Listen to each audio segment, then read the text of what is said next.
संसद का शीतकालीन सत्र अर्थात विंटर सेशन लगातार हंगामे की वजह से ठप है।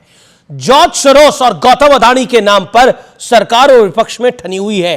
बीजेपी ने गांधी परिवार के इर्द गिर्द जॉर्ज सोरोस वाला ऐसा चक्रव्यूह तैयार किया है कि वो ना तो आरोपों को एक्सेप्ट कर पा रही है और ना ही उनसे इनकार कर पा रही है। प्रियंका गांधी वाड्रा ने मंगलवार को इस मुद्दे पर क्या कहा, पहले वो सुन लेते हैं। The most ridiculous thing they could come up with. They're talking about some 1994. Nobody has any record of it. I don't know what they're talking. Nobody knows what they're talking about. The only reason they're doing it is they do not want to discuss Adani. तो प्रियंका गांधी वाड्रा कह रही हैं कि यह मुद्दा हास्यास्पद है क्योंकि बीजेपी 1994 की बातें कर रही है। प्रियंका यह भी कह रही हैं कि किसी के पास इन बातों का कोई रिकॉर्ड नहीं है। शायद 1994 के दौर में या तो जॉर्ज सोरोस की हरकतों और उसकी इंटेंशन के बारे में किसी को पता नहीं होगा या फिर उन्हें रेड कारपेट वेलकम इस देश में दिया जाता था। लेकिन साल 2014 आता है, नरेंद्र मोदी देश की कमान संभालते हैं अर्थात सत्ता संभालते हैं, तो उन्होंने भारत में बाहरी इंटरफेरेंस को बिल्कुल बंद कर दिया।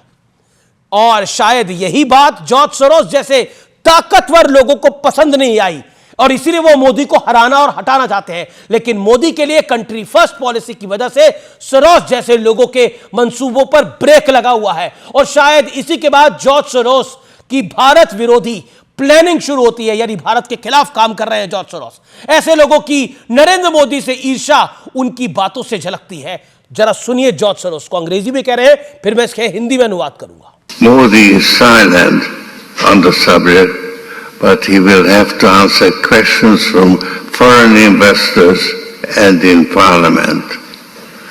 This will significantly weaken Modi's stranglehold on India's federal government. George Soros का कहना है कि अदानी पर लगातार हमले से देश के प्रधानमंत्री नरेंद्र मोदी संसद में जवाब देने पर मजबूर हो जाएंगे और इससे मोदी की सरकार पर पकड़ जो है वो कमजोर हो जाएगी और इसके बाद लोकतंत्र के पुनर्जागरण के लिए नए रास्ते खुल जाएंगे।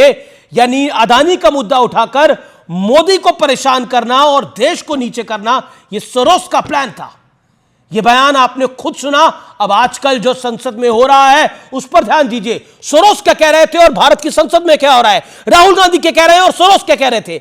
आज क्या हो रहा है, गौतम अडानी के नाम पर नरेंद्र मोदी को लगातार घेरा जा रहा है, उन पर हमले हो रहे हैं। विपक्ष की मांग है कि नरेंद्र मोदी को इस मुद्दे पर संसद में आकर बयान देना चाहिए। क्या सोरोस की बातों और आज के हालातों में कोई समानता है या महज इत्तेफाक? शायद इसलिए बीजेपी अब सीधे सोनिया गांधी का नाम लेकर कांग्रेस को घेर रही है।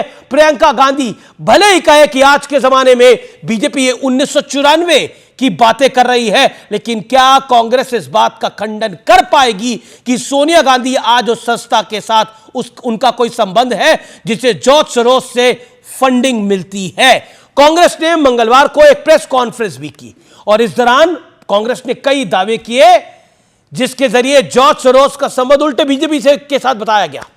लेकिन कांग्रेस ने अपनी प्रेस कॉन्फ्रेंस में सोनिया गांधी पर कोई सफाई नहीं दी, यानी संसद में हंगामा अभी और बढ़ेगा। लेकिन सवाल है कि देशवासियों के पैसे कब तक ठप होती संसद की वजह से बर्बाद होते रहेंगे और सोरोस जैसे लोग अपरोक्ष रूप से इस देश के लोकतंत्र में क्यों इंटरफेरेंस करेंगे। सोरोस का सबसे बड़ा बयान था, मैं कई $मिलियन खर्च करने को तैयार हूं एक मोदी को हटाने के लिए। सोचिए मोदी सोरोस की राह में कितना बड़ा रोड़ा है जो कितने $मिलियन खर्च करने को तैयार है एक मोदी को हटाने के लिए। शायद भारत की जनता और सोरोस के बीच में मोदी खड़े हैं।